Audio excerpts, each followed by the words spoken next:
Alors, je suis avec Franck Perret, qui est venu nous rendre visite sur le tournage du plateau de ces champions. Merci beaucoup, Franck.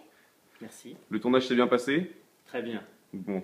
Alors, on a eu quelques questions d'internautes vous concernant. Donc, je vais vous les poser et puis on va voir vos réponses. Alors, on a Armel qui nous demande si vous avez commencé par l'équitation classique avant de passer au western.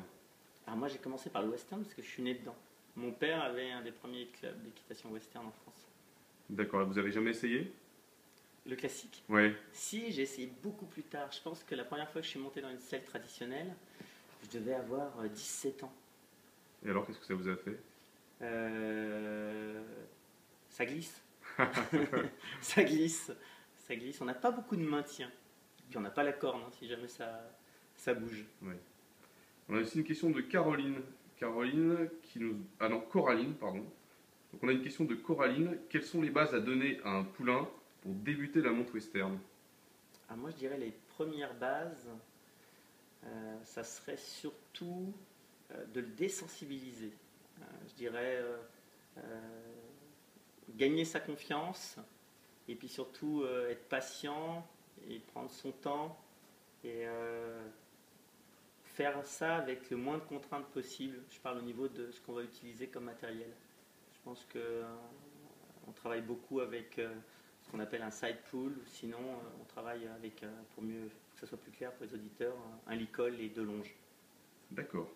Alors on a aussi eu beaucoup de réactions d'internautes qui se demandent si l'équitation western n'est pas trop exigeante pour les articulations du cheval. Alors, je pense que tout sport à haut niveau fait pratiquer, si c'est pratiqué avec des excès, bien sûr peut avoir, comme chez les sportifs de haut niveau, dans toute discipline sportive, aurait des conséquences. On doit tenir compte justement de son cheval et puis être modéré dans la pratique des exercices qu'on demande. Mais non, on n'a pas trop de soucis. Les gens ont toujours l'impression que les chevaux vont avoir des gros problèmes de jarret, etc. Non, on n'a pas trop de problèmes de jarret. On aurait plus des problèmes, comme dans les autres disciplines, sur les antérieurs, euh, plutôt que de problèmes vraiment de jarret.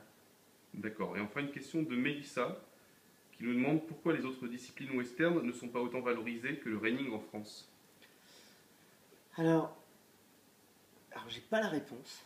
J'ai pas la réponse. Et vous pensez que c'est dommage?